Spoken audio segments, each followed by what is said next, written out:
Meu Senhor e meu Deus, creio firmemente que estás aqui, que me vês, que me ouves. Adoro-te com profunda reverência.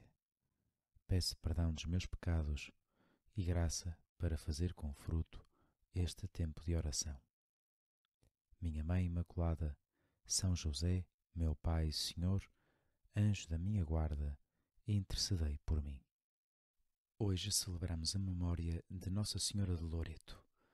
É uma das invocações marianas que mais devoção tem na Itália, o país onde fica este santuário de Loreto. E celebramos hoje precisamente porque num dia 10 de dezembro, há já muitos anos, dia 10 de dezembro de 1296, apareceu nesta terra, nesta cidade de Loreto, uma casa que, segundo a tradição, era a casa da família de Jesus em Nazaré. Toda a história deste santuário é bastante espetacular e até misteriosa. No interior desta igreja estão de facto aquelas paredes da Sagrada Família em Nazaré. E como é que lá foram parar? Esta é a grande pergunta. Há uma tradição sustentada pelas visões que tiveram alguns santos, como a beata Catarina Emmerich, que fala de um transporte milagroso através de anjos. De facto, viram alguns santos estes anjos transportando a casa da Sagrada Família desde Nazaré até Loreto. Um transporte que nem sequer foi feito numa única etapa. E isto é que é realmente impressionante. Temos relatos desta casa em Nazaré, depois temos relatos de como apareceu milagrosamente numa terra na Croácia e como até foi mudando de localização durante 4 vezes, sem saber como. Simplesmente num dia estava ali e no outro dia já não estava e aparecia noutro lugar. Não é dogma de fé acreditar neste transporte angelical desta casa, mas de facto as análises que se fizeram nos anos 80 do século passado sobre o tipo de material usado nas paredes, a argamassa, o que unia as pedras, foram coerentes com o facto de serem realmente de terra de Jesus de Nazaré. Até mesmo as dimensões da casa são perfeitamente compatíveis com as fundações que existem em Nazaré e com os locais por onde esta Santa Casa foi passando. O que é certo é que esta devoção a Nossa Senhora de Loreto foi se espalhando pelo mundo inteiro. Prova disso é a ladainha loretana, aquela ladainha que se reza no final do terço com invocações a Nossa Senhora.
e que tem a sua origem precisamente neste santuário.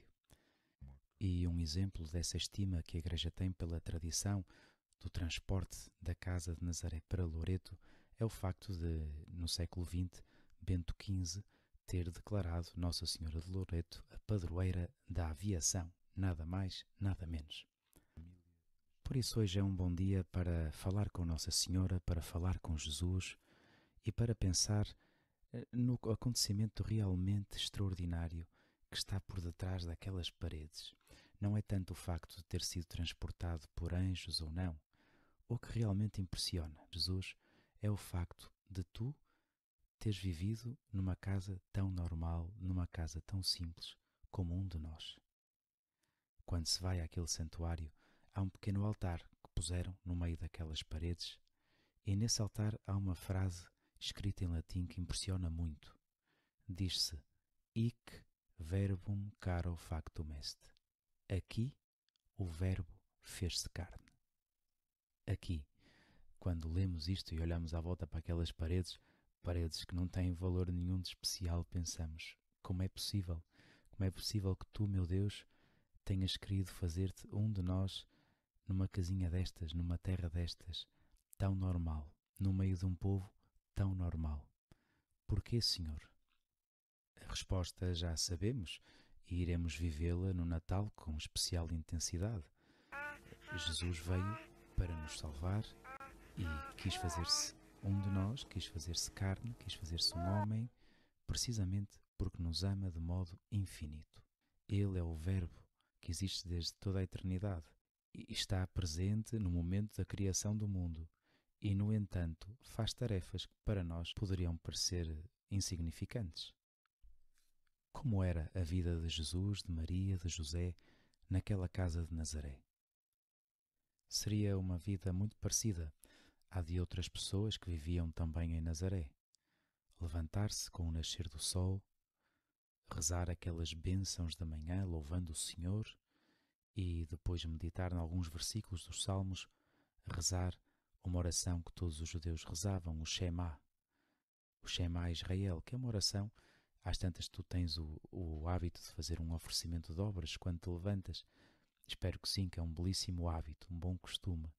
Pois o Shema Israel é uma oração talvez mais comprida do que um oferecimento de obras normal a qual nós estamos habituados. Uma oração longa em que começa dessa maneira: Shema, escuta, Israel. O Senhor é o nosso Deus. O Senhor é um só. Bendito seja o nome do seu reino glorioso, para sempre. Amarás o Senhor teu Deus com todo o teu coração, com toda a tua alma e com todas as tuas forças. Que estas palavras que eu te mando hoje estejam no teu coração. Palavras que com certeza, quando eram rezadas por Jesus, por ti, Senhor, por Maria, por José, eram rezadas de um modo muito especial. Davam sentido a todo o dia que vinha pela frente. E depois de rezar, com certeza que não ficariam sem fazer nada, simplesmente a contemplar esta oração que tinham rezado. Não, Nossa Senhora, São José, Jesus, começariam a fazer estas tarefas próprias de qualquer casa.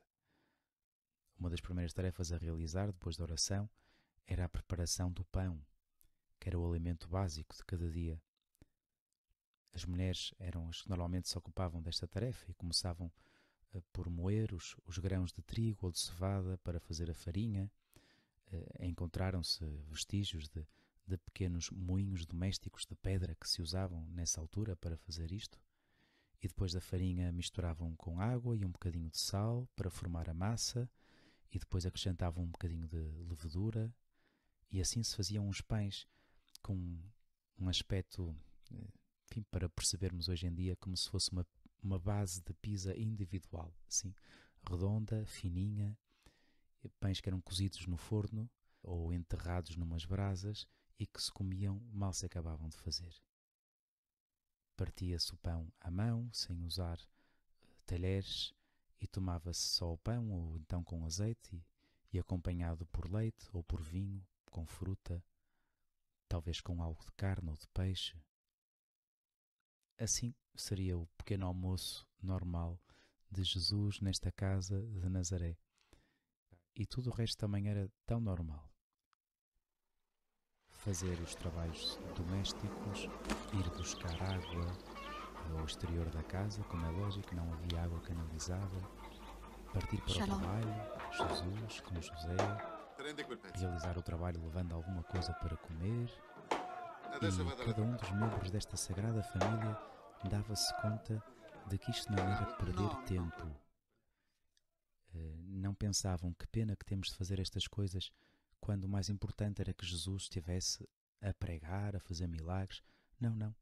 Não era perder tempo. Jesus redimiu-nos também com estas coisas. E Ele sabe, tu sabes, Senhor, como é agradável ao Pai também as ações que nós oferecemos em cada dia. Será que eu tenho consciência disso? Será que eu tenho essa certeza de que Deus me olha como um pai olha para o seu filho, para a sua filha? E que mesmo fazendo coisas que tantas outras pessoas fazem, se fizer isso com boa intenção, querendo oferecer aquilo, isso ganha outro valor aos olhos de Deus. Pois Jesus, ajuda-nos hoje, durante o dia de hoje, a viver assim, desta maneira. Dou-te graças, meu Deus, pelos bons propósitos, afetos e inspirações que me comunicaste nesta meditação. Peço-te ajuda para os pôr em prática. Minha Mãe Imaculada, São José, meu Pai e Senhor, anjo da minha guarda, intercedei por mim.